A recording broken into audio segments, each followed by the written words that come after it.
کبھی کبھی تاریخ اپنے آپ کو دہراتی ہے۔ آج رانا ثناءاللہ خان کے وزیر داخلہ کے طور پر اناؤنسمنٹ ہوئی تو میں ماضی میں چلا گیا اور میں سوچتا چلا گیا کہ یہ رانا ثناءاللہ وہ شخص ہے جو جد و جہد کے حوالے سے ایک مسلم لیگ نواز کا اور پاکستان کی سیاست کا ایک ایسا پرائیڈ ہے کہ جس شخص کے اوپر جب ہیروئن ڈالی گئی عمران خان کی حکومت کے دوران اور اس کے بعد ان کو جیل بھیج دیا گیا، تو جیل کے اندر جن حالات میں اس شخص نے ان صعوبتوں کا مقابلہ کیا، آئی جی پنجاب شاہد سلیم بیگ، جن کو غالباً رانا ثناءاللہ صاحب نے پوسٹ کیا تھا اپنے دور میں، ان سے میری ملاقات ہوئی تو میں نے پوچھا کہ رانا ثناءاللہ صاحب کا کیا حال ہے۔ انہوں نے کہا کہ یار، میں نے اس سے بہادر اور اس سے بڑا جرت مند شخص میں نے زندگی میں نہیں دیکھا۔ میں نے جیل میں بہت سارے لوگوں کے حوالے سے اقدامات کیے، بہت سارے لوگوں کو جیل کے اندر سزائیں دیں، بہت سے لوگوں کو کال کوٹڑیز کے اندر بھی رکھا، بہت سارے لوگوں کو تنگ کیا جیل کے اندر ہمارے عملے نے، لیکن آسمان تک چیخیں جاتی ہیں لوگوں کی، صبر نہیں ہوتا۔ لیکن رانا ثناءاللہ صاحب کو جب پوچھا گیا کہ آپ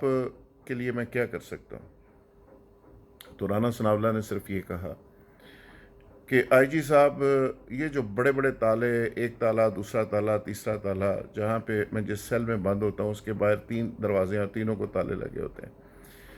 تو باہر کا ایک تالا صرف کھول دیا کریں، باقی 2 تالے لگے رہنے دیں۔ مجھے تھوڑا سا احساس ہو کہ میں ہارٹ کا پیشنٹ ہوں، رات کو کبھی مجھے کوئی پرابلم ہو تو میں کم از کم مجھے اتنا نفسیاتی طور پہ احساس ہو کہ میں یہاں سے نکل سکتا ہوں، میں ہسپتال تک پہنچ جاؤں گا اور مجھے نکال لیا جائے گا، وغیرہ وغیرہ۔ اس کے علاوہ وہ زمین پہ سوتا تھا وہاں پہ، اور زمین کے اوپر کیڑیاں ہوتی تھیں، فرش کے اوپر رات کو رانا ثناءاللہ سوتا تھا، لیکن اس شخص نے معافی نہیں مانگی، اس شخص نے کوئی کمپرومائز نہیں کیا، اس شخص نے کسی طرح کا این آر او نہیں مانگا،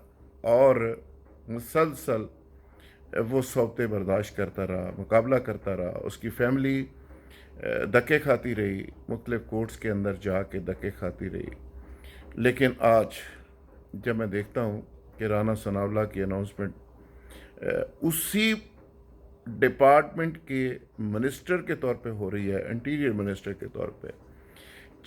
جس ڈپارٹمنٹ نے اس کو ملزم بنایا تھا، جس ڈپارٹمنٹ کے وزیر نے قرآن کے اوپر حلف دیا تھا کہ رانا ثناءاللہ کا کیس ٹھیک ہے، اصلی ہے، اور وہ ملزم نہیں بلکہ مجرم ہے۔ بعد میں وہ وفاقی وزیر صاحب شہریار افریدی صاحب اس سے مکر گئے، اور پھر کیس ٹرائل ہوا، اور پھر وہ جیل سے بھی باہر آ گئے، اور آج کل اس کیس کا اتا پتہ نہیں کہ کیس وہ کدھر گیا۔ سوال یہ نہیں ہے، سوال یہ ہے کہ جس طرح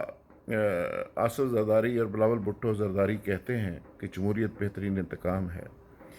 یہ قانون مکافات عمل اور یہ سسٹم کا ایک پروسیس، یہ خود بخود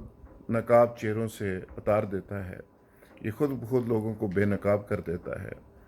اور آج رانا ثناءاللہ کی وہ سٹرگل، وہ جد و جہد، جس جد و جہد نے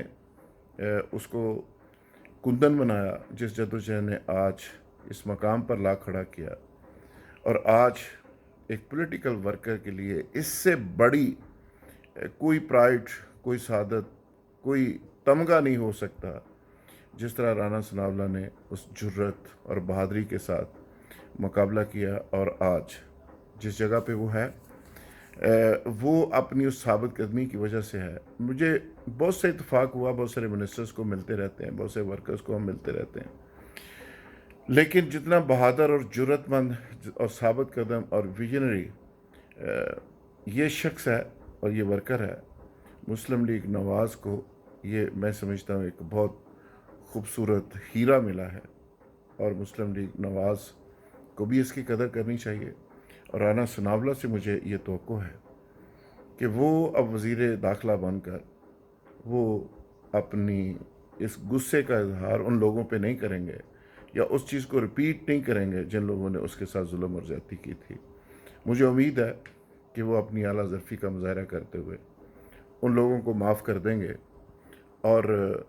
تاریخ اس کا فیصلہ کرے گی کہ رانا ثناء اللہ کے ساتھ کیا ہوا اور رانا ثناء اللہ نے ان کے ساتھ کیا کیا۔